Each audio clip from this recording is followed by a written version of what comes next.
What President Kennedy said was, we choose to go to the moon and do other things, not because it's easy, but because it's hard. The cost of failure is much higher than the cost of scrubbing. We have an obligation to get this right. This is a whole new vehicle, a whole new technology, a whole new purpose of going back to the moon in preparation to go to Mars. And yes, it's hard. The countdown to T-0 starts approximately 2 days before launch. Teams inside the Launch Control Center have been working around the clock, powering up each section of the rocket and configuring the launch pad to support the 8.8 million pounds of thrust our moon rocket will generate at liftoff. It is a new creation. It is a new rocket and a new spacecraft to send humans to the moon on the very next flight. Today, we make history. With the launch of the most powerful rocket the world has ever seen, we are taking the first step in humanity's return to the moon. I can tell you there's an energy and there's an excitement around the Kennedy Space Center, I would say, across the agency and all around the Space Coast as we get closer and closer to this launch. This mission will validate that the rocket and capsule do perform as expected before future Artemis missions send astronauts to the lunar surface. We have worked really hard to get here. The team has done an absolutely outstanding job, and we're up to the challenge, and I'm really looking forward to a successful test flight. You are looking at the world's most powerful rocket and Orion spacecraft live on Launch Pad 39B. Artemis I embodies the hard work of thousands across the world, determined to explore for the benefit of all. I'm Megan Cruz, and this is NASA astronaut Kayla Barron. When I first walked up and saw the view from the desk here, I was just blown away. This is the moment when it comes to the countdown, and then tension starts, and well, let's cross fingers everything works well. Tension is rising, and we are fully excited here. Over the past few years, teams have put in thousands of hours, performing simulations and rehearsals to ensure that they are ready for this moment.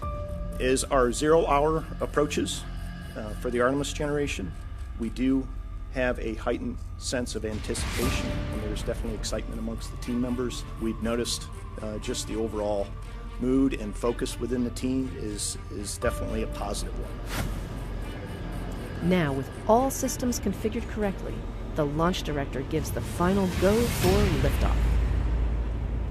On behalf of all the men and women across our great nation who have worked to bring this hardware together, to make this day possible, and for the Artemis generation, this is for you.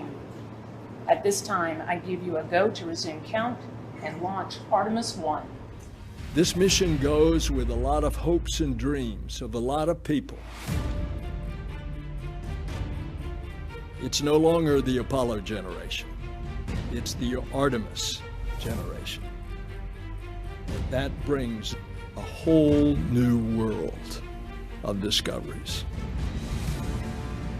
T-minus 50 seconds and counting. The Space Launch System is now counting down to liftoff of Orion on its maiden voyage to the moon.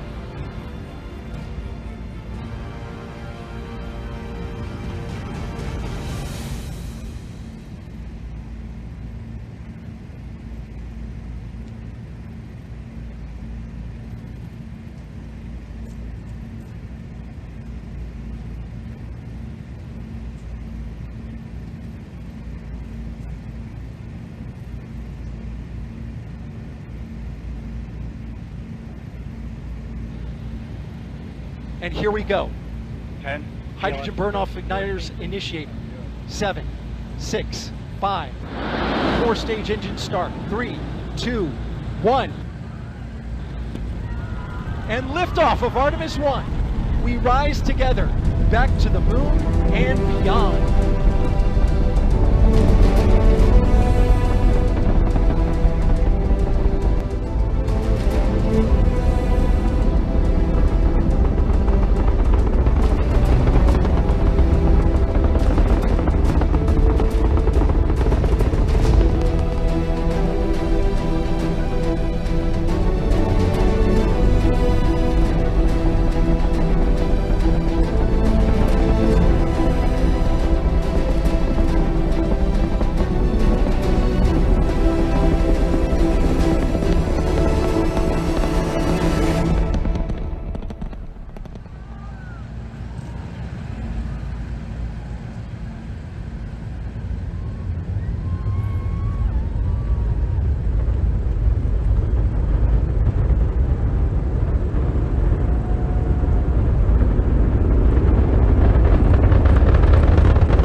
if you're just joining us, welcome to NASA's Kennedy Space Center, where we just watched Artemis I launch, our first step towards our next adventure into deep space. With Orion off the ground, Mission Control in Houston takes the reins.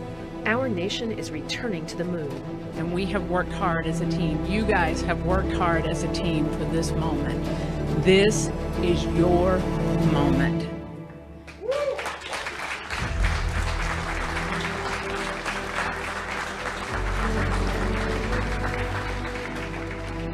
It is not by chance that you are here today. So I want you to look around at this team and know that you have earned it. You have earned your place in the room. You've earned this moment. You have earned your place in history. The successful launch of SLS is just the beginning. Orion will spend the next several weeks journeying around the moon, sending flight data back to teams here on Earth for real-time analysis. During its mission, Orion reached speeds traveling about 30 times as fast as the speed of sound.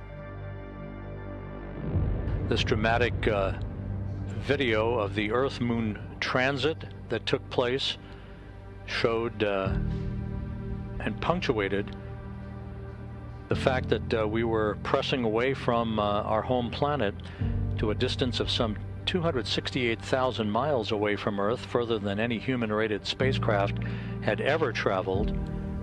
For a spacecraft designed to return humans to Earth, eclipsing the mark set by the Apollo 13 vehicle back in 1970. After several weeks of flight, it was time for Orion to return home. A half-century later, NASA's newest moon explorer, the Orion spacecraft, is barreling its way back home after circumnavigating the moon and beyond in an elliptical distant retrograde orbit. Now less than 2 hours away from splashing down in the Pacific Ocean west of Baja, California, to complete its shakedown mission.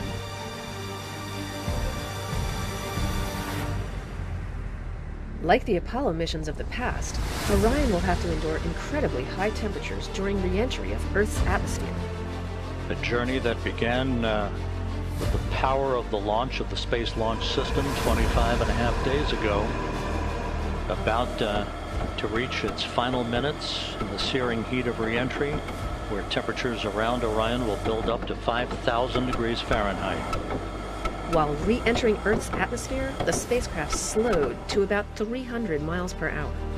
As it continued its descent, Orion's parachute system, containing 11 total parachutes, deployed once it reached approximately 9,000 feet and a speed of about 130 miles per hour. And there it is, high over the Pacific, America's new ticket to ride to the moon and beyond now in view. Orion under its chutes descending toward splashdown. These parachutes help slow the crew module to a much more manageable speed, roughly 20 miles per hour, for a water landing off the coast of California. Splashdown. From Tranquility Base to Taurus Littrow to the tranquil waters of the Pacific, the latest chapter of NASA's journey to the moon comes to a close. Orion, back on Earth.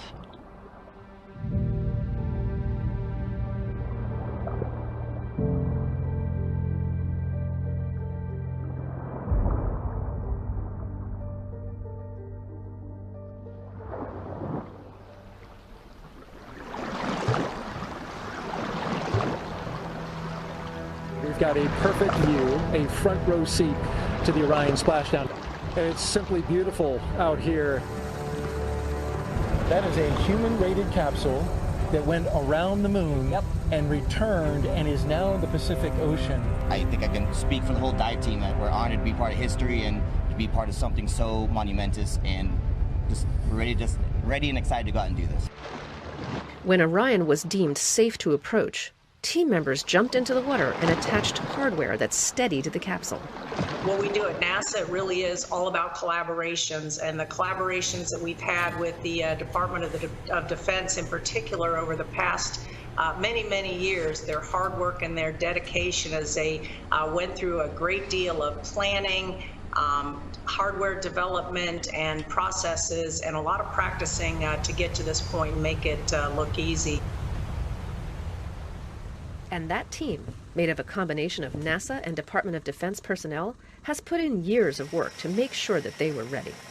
Melissa Jones, the recovery director, just came from outside the ship's control center where she was monitoring and, of course, managing her team in the midst of this recovery. So, Melissa, thank you for being here. Thank you for having me. It's just been a long time coming. We've been working this mission for a while, and we've done a ton of training.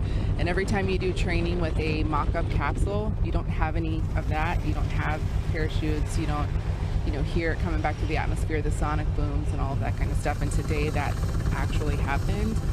It's just amazing.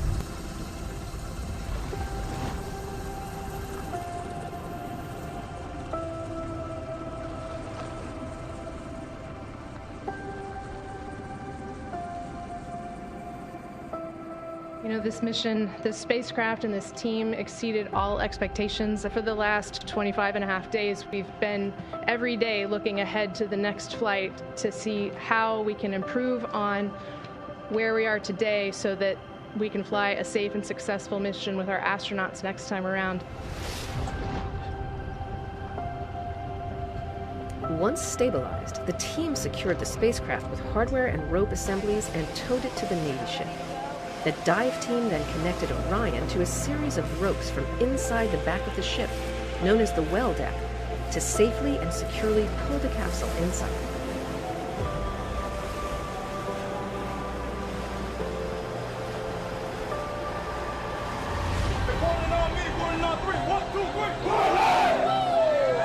With Orion safely secured inside the ship, teams made their way to Naval Base San Diego, where the capsule was offloaded and prepped for its cross-country trip back to its home base, Kennedy Space Center. This is really the start of a campaign of several missions to get humans back to the moon and beyond to Mars. So there's still a lot to be done, and this is just the beginning. Kennedy just stunned everybody with the Apollo generation. I believe that this nation should commit itself to achieving the goal before this decade is out, and said that we were going to achieve what we thought was impossible. Of landing a man on the moon and returning him safely to the Earth. Many things have happened since, but we knew we were going back. This is the program of going back to the moon to learn, to live, to invent, to create, in order to explore beyond. Oh, it's a new day. A new day has dawned. An Artemis generation is taking us there.